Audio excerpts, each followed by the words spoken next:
Assalamualaikum warahmatullahi wabarakatuh.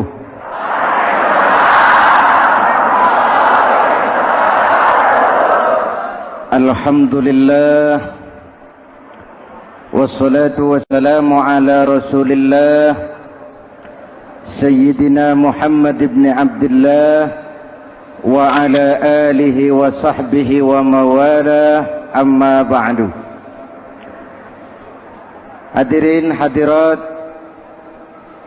ma'asyiral muslimin yang saya cintai, Ramadan adalah madrasah, sekolah, tempat di mana kita banyak sekali belajar tentang hidup dan kehidupan, supaya kita lebih siap menghadapi hidup, supaya kita punya wawasan, supaya kita mampu melihat persoalan jauh ke depan, supaya kita tidak terjebak pada keuntungan sesaat tapi merugikan jangka panjang. Malam ini saya ingin mengajak kita semua melihat kurikulum Ramadan. Pelajaran apa yang diberikannya kepada kita? Pertama, Ramadan mengajarkan kita menjadi orang-orang yang sabar, ulet, dan tahan uji. Ini zaman di mana persaingan tajam. Betul? Jangankan jadi pejabat tinggi, jangankan jadi pengusaha sekarang ini, jadi kiai saja kalau tidak sanggup bersaing,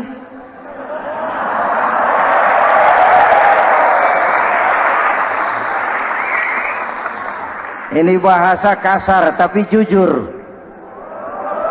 Karena orang sekarang hidup di zaman banyak pilihan. Akibat persaingan yang semakin tajam, orang sering kehilangan kesabaran. Kepengen cepat kaya, lalu tidak sabar. Makan renten, nipu orang, buka peternakan tuyul, korupsi. Sekarang ini kan lagi santer Bulog Gate jilid 2. Rupanya memang tajam uang Bulog itu. Bulog sudah memakan salah seorang mantan ketuanya. Berdoa amang. Bulog sudah memakan seorang presiden. Sekarang Bulog sedang mengarah kepada ketua DPR. Kita lihat hasilnya.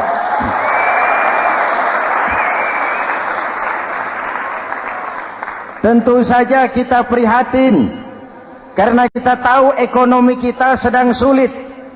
Hutang melilit leher, tetapi pada sisi lain kita melihat enak saja uang mengalir puluhan miliar untuk sesuatu yang tidak terkait dengan kepentingan rakyat.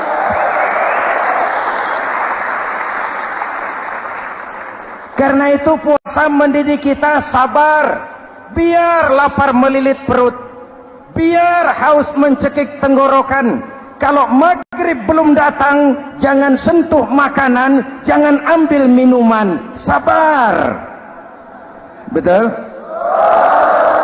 Ada waktunya. Lalu lintas itu macet karena kendaraan besar tidak mau ngalah, kendaraan kecil tidak tahu diri. Betul? Antrian di pasar kacau karena yang sudah dapat nggak mau minggir, yang di belakang dorong-dorong. Betul? Dimanapun antrian kacau, Bung. Kalau yang sudah dapat mau dapat lagi, yang nunggu kelamaan, akhirnya dorong-dorongan, kacaulah kehidupan sosial. Puasa melatih kita sabar. Karena sebagai bangsa kita punya latar belakang sejarah. Kita ini bangsa yang ditempa oleh segala macam kesulitan. Kita 350 tahun dijajah Belanda, sulit. Setelah merdeka, kita dirongrong oleh berbagai macam pemberontakan, susah. Lalu PKI berontak, susah lagi. Lalu berdiri Orde Baru, lama-lama susah lagi. Orde Baru selesai, muncul reformasi, masih susah juga. Kita bangsa yang ditempa oleh kesulitan, bangsa yang tahan bantingan, bukan bangsa yang cengeng. Karena itu mari kita menjadi diri kita. Kita akan gagal kalau kita mau jadi orang lain. Kita akan gagal kalau kita hidup di bawah bayang-bayang orang lain. Jadilah kita diri kita sendiri. Sabar, ulet, dan tahan uji. Inilah kurikulum pertama dari pelaksanaan ibadah puasa.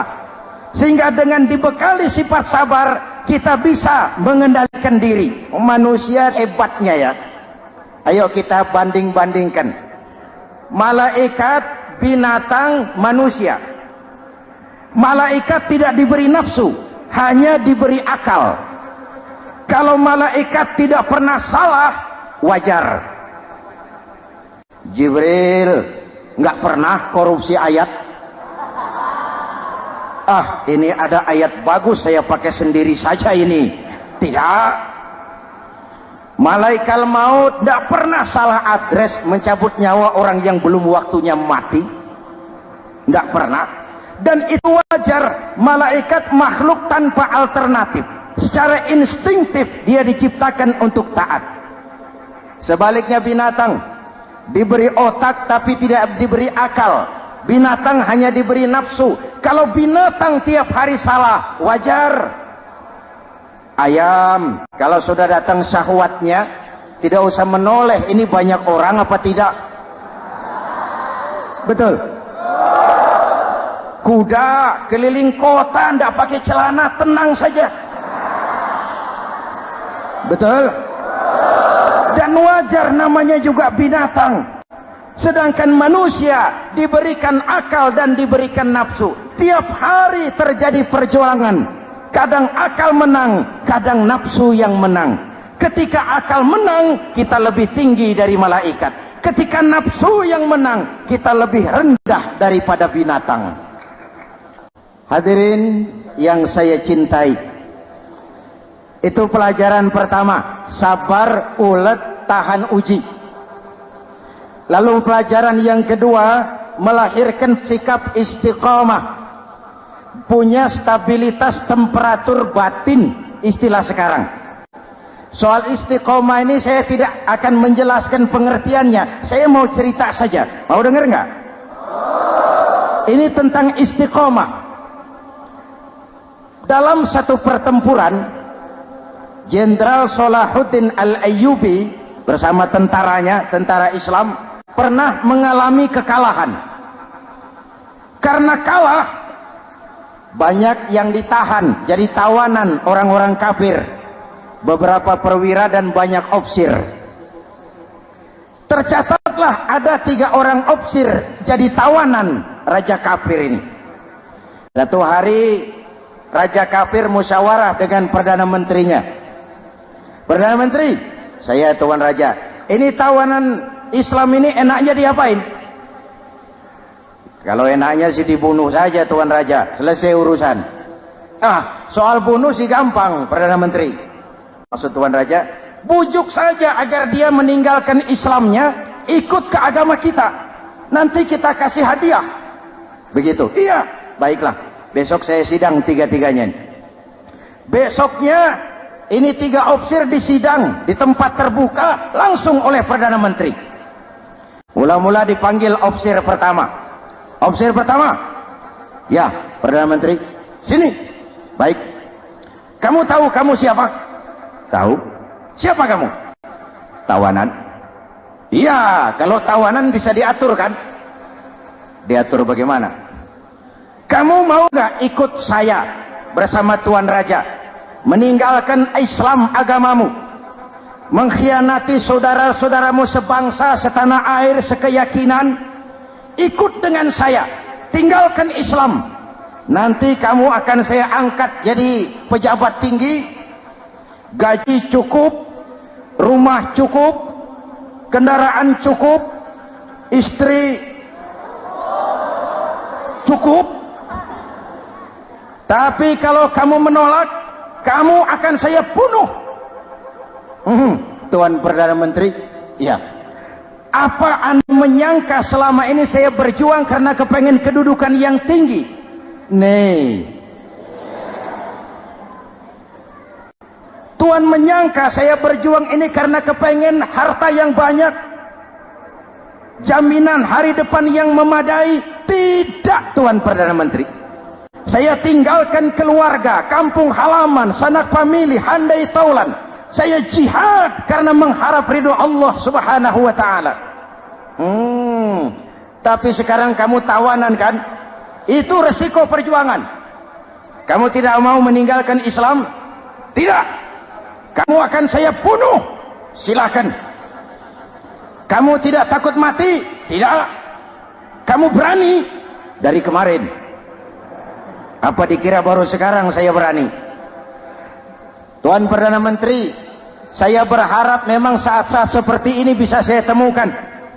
Ibadah saya sedikit, sholat saya kurang, puasa saya kurang. Barangkali dengan jihad saya bersimbah darah, mati di tangan Tuhan, Allah akan mengampuni dosa-dosa saya dan saya dapat tiket untuk mencapai keridhaannya.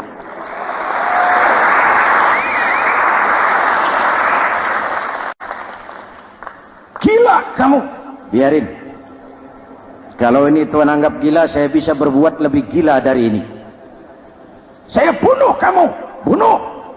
Algojo dipancung, dia. Ini terlepas kepalanya dari badannya, menggeluntung kepalanya ke bawah, jatuh bergelindingan. Itu kepala lepas dari badan, ngaji, baca ayat Quran. Sampai Perdana Menteri bingung. Minggir, ini ada kepala ngaji.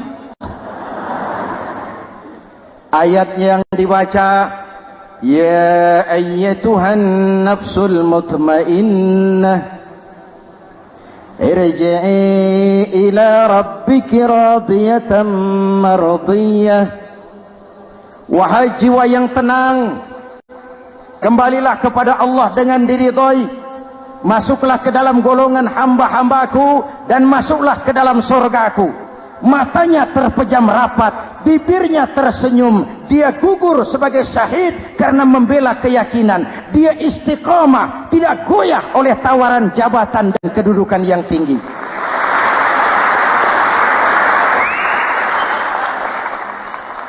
Perdana Menteri geleng kepala, dasar orang Islam. Panggil officer kedua. Officer kedua. Ya, Perdana Menteri. Kamu sudah lihat temanmu yang barusan? Sudah. Mati kan? Mati. Kamu bagaimana? Mau tetap berjuang untuk Islam atau ikut kami? Jabatan tinggi, kedudukan tinggi, rumah tinggi. Bagaimana? Atau mau mati seperti teman kamu barusan? Sudah kamu pikir? Sudah, Perdana Menteri. Sudah apa? Sudah, jangan banyak omong. Maksud kamu apa? Saya sudah tidak sabar mau nyusul teman saya yang barusan itu. Saya tidak bayangkan bagaimana disambut oleh malaikat di surga, disambut oleh para bidadari di surga, menggapai ridho Allah. Oh, Perdana Menteri, sudah jangan banyak omong. Kalau mau potong, potong saya. Perdana Menteri bilang ini lebih gila dari yang pertama itu. Yang pertama masih mau diajak ngomong, ini malah langsung minta disembelih. Ayo, Algojo, potong. Potong lagi. Dia terpisah lagi kepalanya dengan badan, jatuh ke bawah, menggeluntung, ngaji lagi.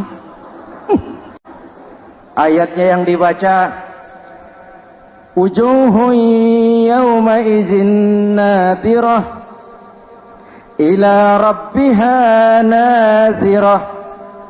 Muka mereka hari itu berseri-seri kepada ridho Allah. Mereka memandang bibirnya senyum, matanya terpejam, dan dia ajal dengan husnul khatimah, mendapat syahid karena teguh punya keyakinan, istiqamah dalam perjuangan, tidak goyang, tidak mencela dan mencele.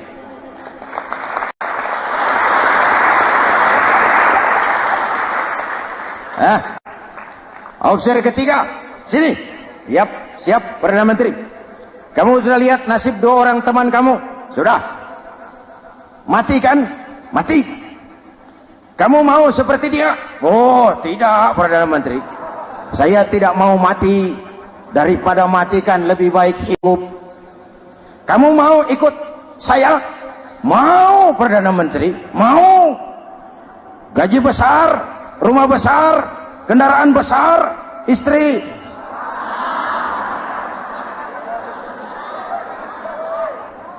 Mau, Perdana Menteri, saya mau. Daripada tidak jadi apa-apa, kan lebih baik jadi apa-apa. Daripada tidak punya apa-apa, kan lebih baik punya apa-apa. Oh, jadi kamu selama ini berjuang karena mau cari apa-apa? Iya. Bagus. Nanti saya musyawarah sama raja. Kamu diangkat jadi bupati di mana? Tunggu ya. Perdana Menteri laporan, Tuan Raja. Ya. Ini opsi ketiga kelihatannya baik ini. Dia mau mengkhianati teman-temannya, sebangsa, setanah air, sekeyakinan. Mengkhianati bangsanya, meninggalkan agamanya. Dia mau ikut kita. Kita angkat jadi pejabat di mana dia? Raja senyum. Oh, soal angkat mengangkat sih gampang, Perdana Menteri. Cuma saya pikir-pikir opsi ketiga ini kok tegel-tegelin. Kok sampai hati ya? Temannya sendiri, seiman, sekeyakinan, sebangsa, setanah air dikhianati karena mengejar jabatan, harta, kedudukan. Orang itu, Perdana Menteri, kalau sudah mau mengkhianati saudaranya sendiri, apalagi orang lain.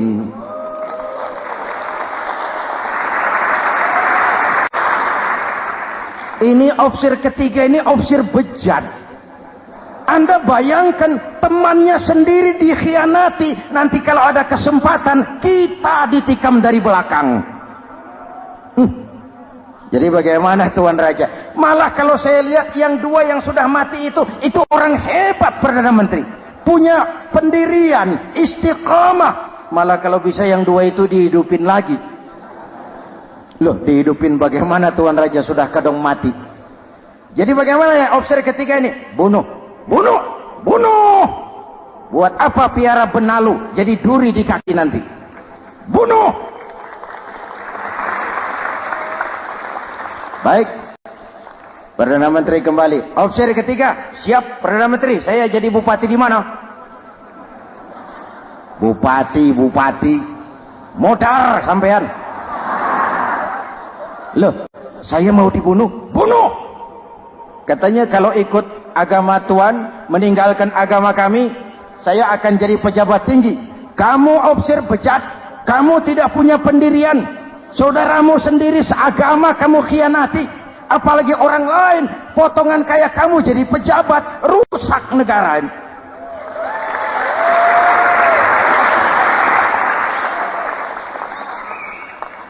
Hadirin hadirat yang berbahagia, saya lanjutkan cerita ini. Nanti kesimpulan diambil sendiri-sendiri. Jadi saya mau dibunuh, Tuan Perdana Menteri. Ya, kamu mau dibunuh. Tidak jadi pejabat? Tidak. Kamu bejat. Bejat kok mau jadi pejabat? Nanti juga kalau kamu jadi pejabat, paling kerjamu memperkaya dirimu sendiri. Paling banter keluargamu dan golonganmu. Rakyat tetap saja tidak terurus.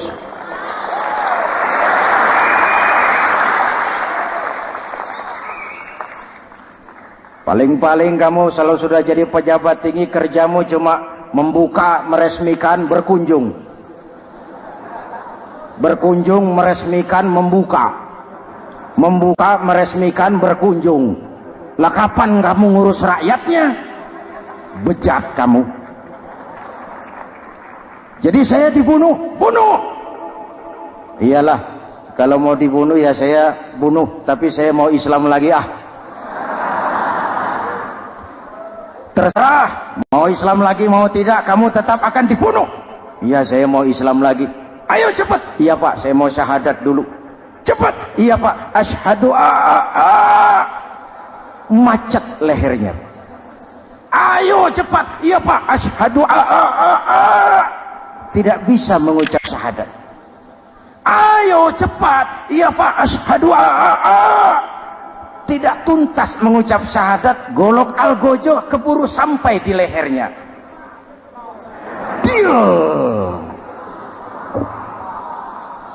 Darah mancur, pisah kepala dengan badan, menggeluntung ke bawah. Ngaji lagi. Dia bekas santri, masih bisa ngaji.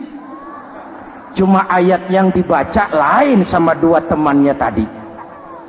Ayat yang dibaca, afaman haqqa alaihi kalimatul azab,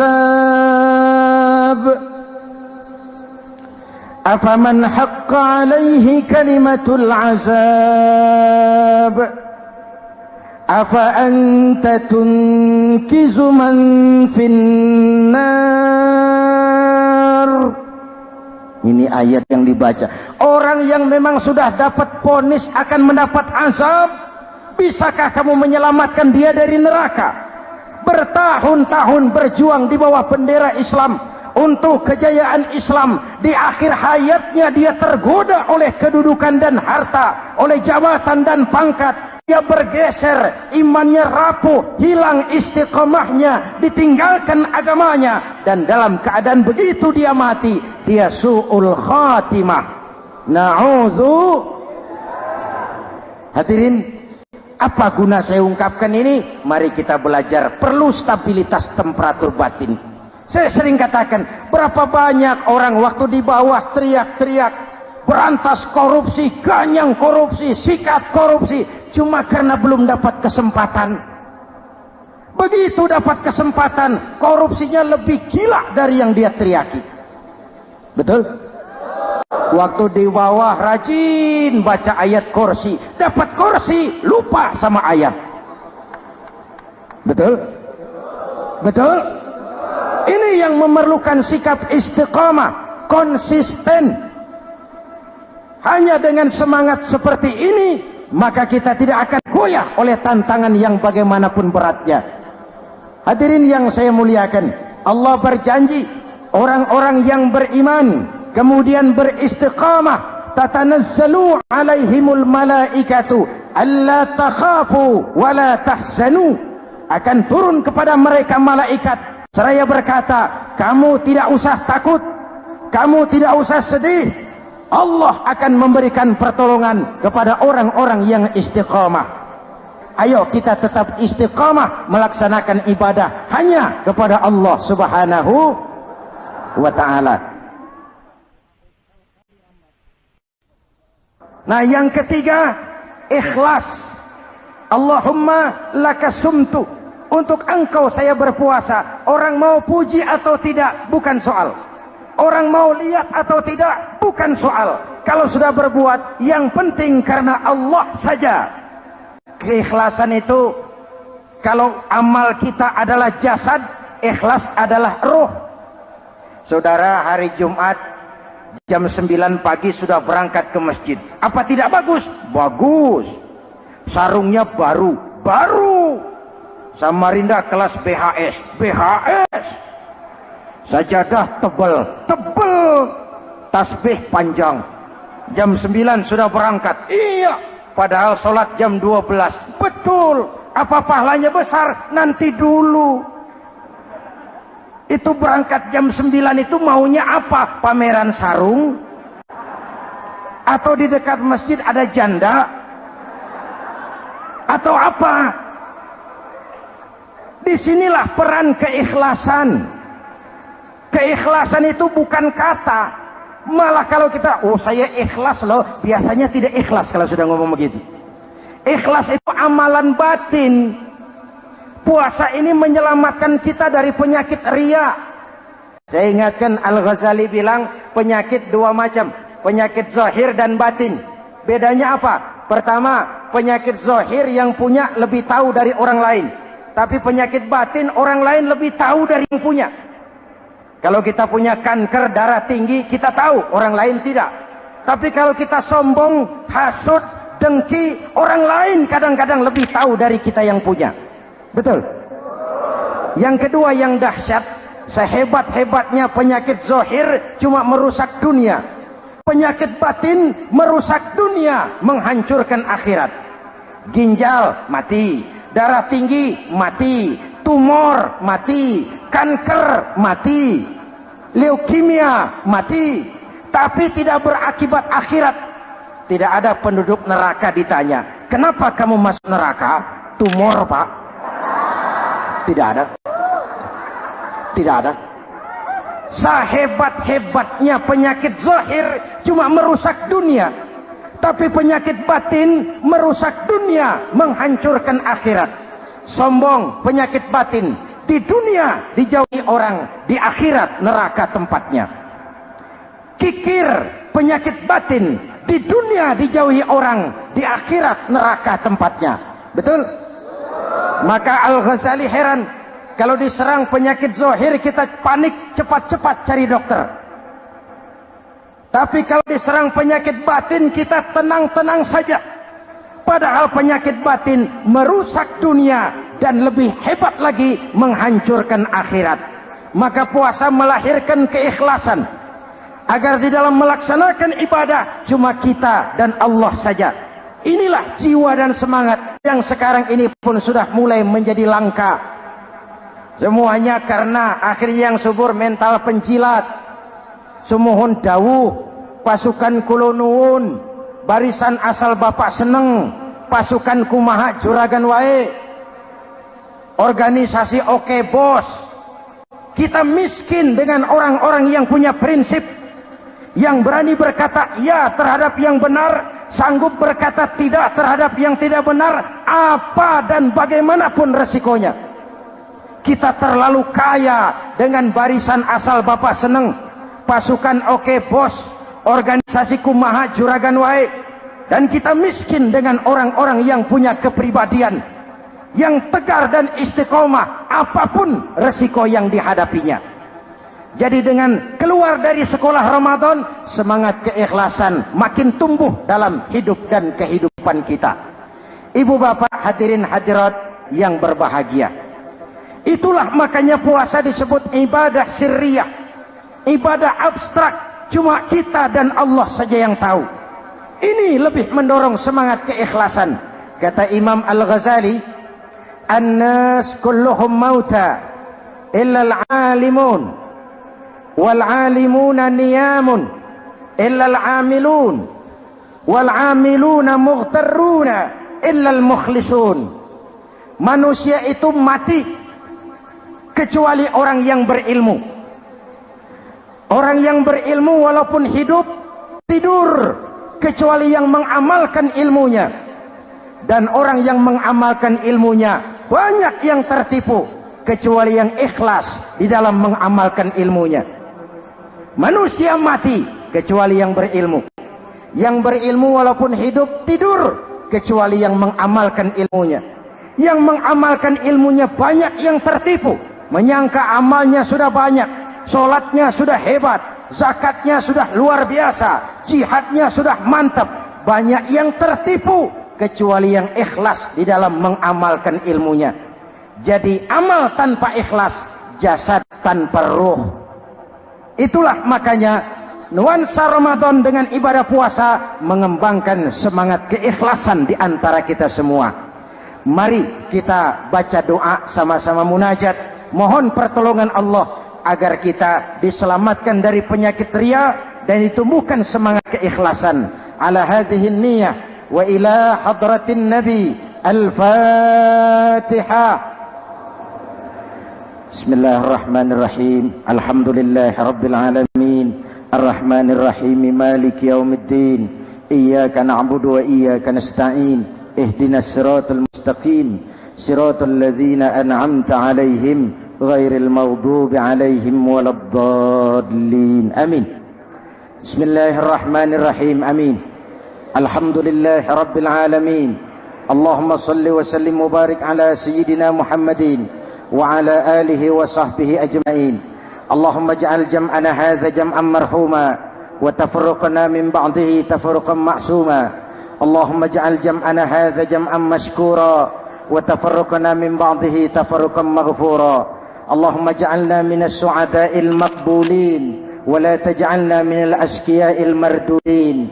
ربنا تقبل منا صلاتنا وصيامنا وقيامنا وتخشعنا وتعبدنا وتضرعنا وتمم تقصيرنا برحمتك يا أرحم الراحمين. اللهم أصلح من في صلاحه صلاح المسلمين. اللهم أهلك من في هلاكه صلاح المسلمين.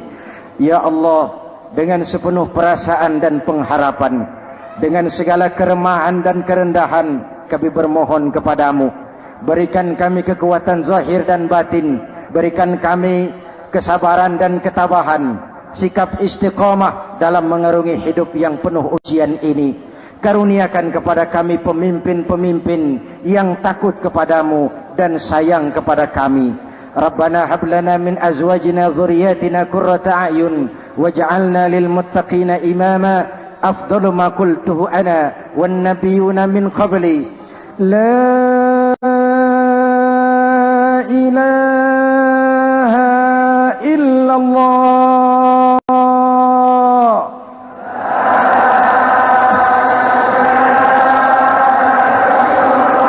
La ilaha illallah.